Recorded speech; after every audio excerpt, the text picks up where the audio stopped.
Hello students, कैसे हो आप लोग। तो आज का जो हमारा वीडियो रहेगा उसका टॉपिक है मौलिक अधिकार। ठीक है, आज से हम जो है अपनी स्टडी शुरू कर रहे हैं और भारतीय राज्य व्यवस्था के एक एक टॉपिक आपको उसमें समझाए जाएंगे। ठीक है ना। तो देखो, आज हम बात करेंगे मौलिक अधिकारों की। ठीक है, वे अधिकार जो व्यक्ति को जन्मजात जब बच्चा पैदा होता है तो तभी वे अधिकार उसको मिल जाते हैं। ठीक है, जब बच्चा पैदा हुआ है, एक दिन का हुआ है, तो उसी समय उसके पास सारे अधिकार है ना। तो ये होते हैं जन्मजात, मिल जाते हैं हमें। ठीक है, और मौलिक अधिकारों जो हमारे संविधान में दिए गए हैं वो अमेरिकी संविधान से प्रेरित हैं। तो ये भी चीज़ हमें याद रखनी है। पूछा जाता है मौलिक अधिकार यानी जो हमारे संविधान के स्रोत हैं वो कहाँ कहाँ से आए हैं। ठीक है, जैसे कर्तव्य हैं वो रूस से आए हैं, है ना। डायरेक्टिव प्रिंसिपल जो है, नीति निर्देशक सिद्धांत, वो आयरलैंड से आए हैं। ठीक है, कनाडा से संघात्मक व्यवस्था है, अफ्रीका से संशोधन का लिया है। ठीक है, ऑस्ट्रेलिया से समवर्ती सूची है, तो इस फ्रांस से गणतंत्र है। तो आज हम डिस्कस करेंगे लेकिन मौलिक अधिकारों को। भारतीय संविधान का जो भाग 3 है बहुत ही इंपॉर्टेंट है और उसी को मैग्ना कार्टा भी कहा जाता है। ठीक है, मैग्ना कार्टा। तो मैग्ना कार्टा इसीलिए कहा गया है क्योंकि मैग्ना कार्टा वर्ड कहाँ से आया, जब ब्रिटेन की जनता ने वहाँ के राजा से अपने मौलिक अधिकार मांगे थे। ठीक है, और 13वीं सदी की बात है, वो 13 सेंचुरी में ही उन्होंने अपने मौलिक अधिकार राजा से ले लिए थे। ठीक है, इसलिए ब्रिटेन इतना आगे निकल गया, उन्हें सब चीज़ें मालूम थी, है ना। तो हम बात कर रहे थे मौलिक अधिकारों की। ये हमारे संविधान के भाग 3 में है और अनुच्छेद 12 से लेके 35 तक। ठीक है, अनुच्छेद 12 से लेके 35 तक भाग 3 यानी मौलिक अधिकारों का ही उल्लेख है। ठीक है, तो मैं इसमें आपको महत्वपूर्ण अनुच्छेद बताऊंगा, उनके पीछे जो कुछ महत्वपूर्ण बातें हैं वो भी बताऊंगा। ठीक है, आयोग या अब इस प्रकार के पेपर ही बना रहा है कि आपको कुछ एक्स्ट्रा फैक्ट्स वगैरह भी मालूम होना चाहिए। जो भी आप टॉपिक पढ़ते हो उसको एकदम केवल आप रटने से काम नहीं चल रहा है। ठीक है, आप सोच रहे हो आप मैं इस बुक से रट लेता हूँ, लेकिन हो सकता है वहाँ पे वो चीज़ आप एकदम फैक्चुअल चीज़ें क्या है याद नहीं रह पाती है। ठीक है, लेकिन आपने अगर उसे स्टोरी के रूप में सुना है तो उसे आप आराम से याद कर सकते हो। वहाँ पे आप उसको, ठीक है, कोरिलेट करके रिकॉल कर सकते हो क्वेश्चन को। ठीक है ना, वहाँ पे सही समय पे प्रश्न याद आना चाहिए आपको, उत्तर। तो यही उसका महत्व होता है। ठीक है, एग्जामिनेशन हॉल में इसलिए पेपर जब हम करते हैं, देखो, है ना, कई बार हम घर में करते हैं या कोचिंग्स में करते हैं, वहाँ पे हमारी रैंक बहुत अच्छी निकलती है, लेकिन जब हम वही पेपर को एग्ज़ाम में करते हैं तो बहुत नॉर्मल क्वेश्चन भी हमारे गलत हो जाते हैं। ठीक है, जो बहुत ही ऐसे प्रश्न होते हैं जो एक महीने पढ़ने वाला विद्यार्थी भी गलत ना करे, कुछ ऐसे प्रश्न भी गलत हो जाते हैं, कुछ अपनी गलतियों से छूट जाते हैं, कुछ बहुत सारी चीज़ें होती हैं। ठीक है, तो वो एक दो प्रश्न तो आप हमेशा ही लेके चलोगे, वो ह्यूमन एरर कभी भी हो जाता है, बड़ी बात नहीं है। हम बात करते हैं इसमें, सबसे पहले आते हैं अनुच्छेद, यहाँ से हम पढ़ेंगे इसमें 14 से। ठीक है, अनुच्छेद 14 में क्या है, अब देखो 14 से 18 तक समानता के बारे में। तो विधि के समक्ष समानता यानी कानून के सामने सभी बराबर है। अब इसमें जो खास बात है कि देखो, एक तो वर्ड आता है इसमें टर्म, विधि के समक्ष समानता, ये तो ब्रिटेन से लिया गया है। ठीक है, विधि के समक्ष समानता, और दूसरा आता है कानून के समान संरक्षण, यह है अमेरिका से। तो थोड़ा सा इसमें डिफरेंस आ गया। ठीक है, कानून के समान संरक्षण पद है अमेरिका की देन, जबकि विधि के समक्ष समानता जो आर्टिकल 14 की लाइन है मेन, वो ब्रिटेन से ली गई है। सभी व्यक्ति विधि के अधीन है, जो विधि न्यायालय लागू करता है। ठीक है, और कानून का समान संरक्षण क्या है, समान परिस्थितियों में व्यक्तियों को समान संरक्षण दिया जाएगा। ठीक है ना। अब आता है देखो अनुच्छेद 15 आर्टिकल 15, इसके ऊपर मूवी भी बनी थी। धर्म, मूल, वंश, जाति, लिंग और जन्म स्थान के आधार पर विभेद का ये प्रतिषेध करता है। ठीक है, यानी किसी व्यक्ति के साथ इस लिए भेदभाव नहीं किया जाएगा, है ना। इसलिए भेदभाव नहीं किया जाएगा कि वो, उसका धर्म अलग है, उसकी जाति अलग है, वो किसी दूसरे वंश का है, उसका लिंग के आधार पे, ठीक है, उसका जन्म स्थान कहाँ का है, इस आधार पे। इसी के अंदर जैसे आप लूसेंट पढ़ते हो तो उसमें नॉर्मली ज़्यादा अनुच्छेदों के अंदर नहीं दिया होता, तो इसमें 15 के 3 में लिखा है स्त्री और बच्चों के लिए उपबंध है विशेष। 15 के 4 में बहुत इंपॉर्टेंट है, आर्टिकल 15 और ब्रैकेट में 4, उसी को बोलते हैं हम 15(4). ठीक है, सरकारी सेवा में आरक्षण हेतु मंडल आयोग। अब देखो, जब हम बोल रहे हैं कि सब समान है, लेकिन एक छात्र कोई दलित वर्ग का है, SC ST है या कोई आरक्षित है, तो वो कम अंकों में भी चयनित हो जाता है, लेकिन एक छात्र सामान्य जाति का ज़्यादा अंकों में भी नहीं हो पाता है। तो यहाँ पे क्या है, ये समानता के अनुच्छेद का तो उल्लंघन हो रहा है। तो यही 15(4) में लिखा है कि सरकारी सेवा में आरक्षण दिया जाएगा। 1978 में एक मंडल कमीशन बना था, उसके आधार पर ये व्यवस्था की गई है। ठीक है, फिर आता है आर्टिकल 16, लोक नियोजन में अवसर की समानता देता है।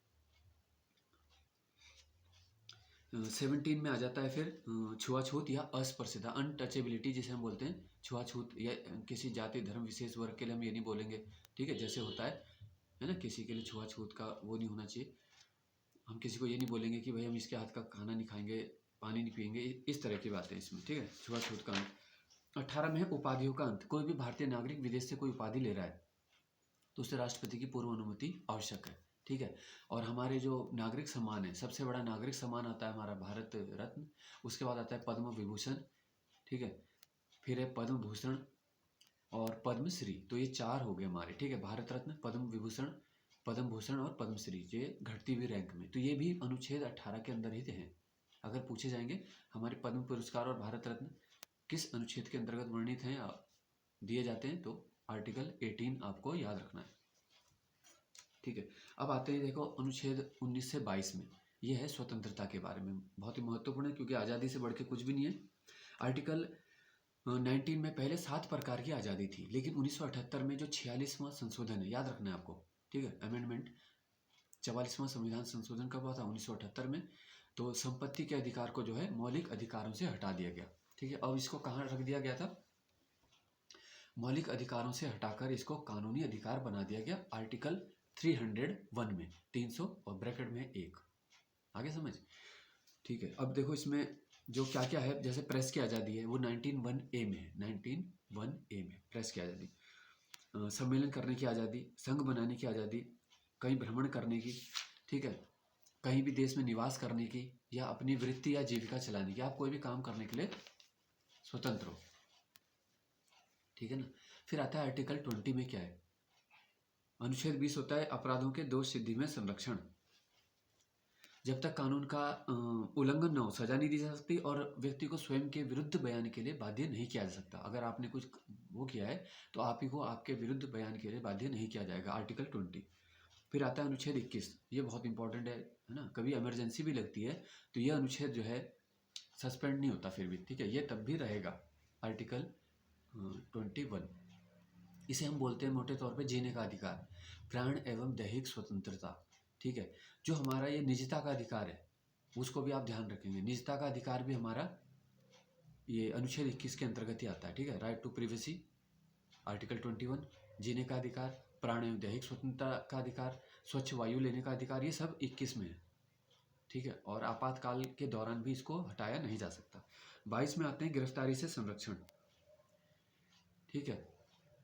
ये सब व्यक्ति की आज़ादी के बारे में, किसी व्यक्ति को गिरफ्तार कर रहे तो कारण बताना होगा, वकील से वो सलाह ले सकता है, और 24 घंटे में दंडाधिकारी के सामने प्रस्तुत करना होगा, ठीक है। 24 घंटे में दंडाधिकारी के सामने प्रस्तुत करना, जैसे नॉर्मली एसडीएम कोर्ट में प्रस्तुत करते हैं, फिर जिला न्यायालय, फिर हाई कोर्ट, फिर सुप्रीम कोर्ट, इस तरह से प्रोसीजर है। फिर आते हैं शोषण के विरुद्ध अधिकार, ठीक है, यह अनुच्छेद 23 और 24 में। आर्टिकल 23 क्या है? बलात् श्रम पर प्रतिषेध करता है, किसी से हम जबरन काम नहीं करवा सकते हैं, बंधुआ मजदूरी नहीं करवाएंगे, ठीक है। ये मानव दुर्व्यापार से भी संबंधित है, मानव दुर्व्यापार पर निषेध करता है, ह्यूमन ट्रैफिकिंग, जैसे इंसानों की खरीद फरोख्त, जैसे पहले बेगारी कराई जाती थी, ठीक है, बंधुआ मजदूरी, ये सब, लेकिन राष्ट्रीय सेवा के लिए बाध्य कर सकते हैं, याद रखना है, अपवाद है। फिर आता है अनुच्छेद 24 में क्या है? कारखानों में 14 साल से जो कम आयु के बच्चे हैं उनके नियोजन को प्रतिषेध करता है, मना करता है, जोखिम वाले स्थान कारखाने यहाँ पे नहीं होना चाहिए, ठीक है। और 2007 में राष्ट्रीय बाल संरक्षण आयोग भी बनाया गया, याद रखना है, ठीक है, आर्टिकल 24, ताकि अच्छे से लागू हो देश में मौलिक अधिकार। मौलिक अधिकार देखो न्यायालय द्वारा परिवर्तनीय होते हैं, न्यायालय इनको लागू कर सकता है, ये चीज़ याद रखनी है। बाकी जब आगे हम आएंगे नीति निरसक सिद्धांत, उनको लागू नहीं किया जा सकता, वो राज्य की इच्छा पर होते हैं, ठीक है। तो ये एक मेन इसमें डिफरेंस आता है। अब आते हैं धार्मिक स्वतंत्रता के अधिकार के बारे में, ठीक है। 25 से जो 28 अनुच्छेद है वो क्या है? धार्मिक आज़ादी की बात करता है। अनुच्छेद 25 है, धर्म को, कोई भी धर्म को आप मान सकते हैं, आचरण कर सकते हैं, जैसे आजकल बुर्के का बड़ा वो चल रहा है, हिजाब को, है ना, हिजाब बोलते हैं। तो वैसे इसमें अनुच्छेद 25 में लिखा है कि आप उससे अपने धर्म के अनुसार आचरण कर सकते हैं। सिख धर्म के व्यक्ति कृपाण रखते हैं, पगड़ी रखते हैं, इसी तरह सब धर्म में जो है ना, इस्लाम में जैसे है तो वो बुर्का पहनते हैं, हिजाब पहनते हैं, लेकिन वहाँ बात स्कूल की हो रही है तो वहाँ पर थोड़ा अलग बात होती है, ठीक है। हाई कोर्ट ने बोला है कि ड्रेस कोड तो फॉलो करना पड़ेगा, ठीक है ना, ऐसे नहीं होगा कि फिर सब अपने अपने पहन के आ रहे हैं, इसलिए। अनुच्छेद 26 में धार्मिक कार्य प्रबंधन, ठीक है, आप कोई धार्मिक कार्य का आयोजन कर सकते हैं, उसका प्रबंधन।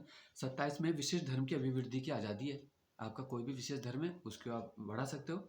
28 में यह है राज्य पोषित संस्थान में धार्मिक शिक्षा नहीं दी जाएगी, ठीक है। अगर आपका इंस्टीट्यूट या कॉलेज या जो भी है वो गवर्नमेंट एडेड है, गवर्नमेंट से कोई फंड प्राप्त करता है, तो वहाँ पे फिर धार्मिक शिक्षा नहीं दी जाएगी। फिर आते हैं 29-30 में संस्कृति एवं शिक्षा के बारे में है। प्रत्येक अल्पसंख्यक समुदाय अपनी संस्था चला सकता है, ठीक है, ये 30 में है। और अल्पसंख्यक के हित आते हैं 29 में, ठीक है, माइनॉरिटीज़। और सबसे लास्ट में आता है संवैधानिक उपचार, मोस्ट इंपॉर्टेंट, आर्टिकल 32, ठीक है। इसके अंतर्गत क्या होता है, 5 प्रकार की रिट जारी की जाती है ना, ये रेमेडीज़ हैं। संवैधानिक उपचार इन्हें बोलते हैं। डॉक्टर अंबेडकर ने इन्हीं को संविधान की आत्मा कहा है, ठीक है। जब पूछा जाएगा देखो की ऑफ कॉन्स्टिट्यूशन कुंजी क्या है, तो आपको बताना है प्रस्तावना, लेकिन जब संविधान की आत्मा है कहा गया तो वो है मौलिक अधिकार, और एग्जैक्ट पूछेंगे तो आर्टिकल 32। अब इसमें 5 प्रकार की रिट होती है, बंदी, प्रत्यक्षीकरण, परमादेश, प्रतिषेध, उत्प्रेषण और अधिकार परीक्षा, ठीक है। तो इन रिट के बारे में मैं अलग से आपको डिटेल में बताऊंगा। तो ये आपके मौलिक अधिकारों के बारे में मैंने आपको थोड़ा जानकारी दी, ठीक है। नेक्स्ट वीडियो में हम अलग एक टॉपिक डिस्कस करेंगे। तो जो भी वीडियो देख रहे हैं उनका बहुत बहुत धन्यवाद।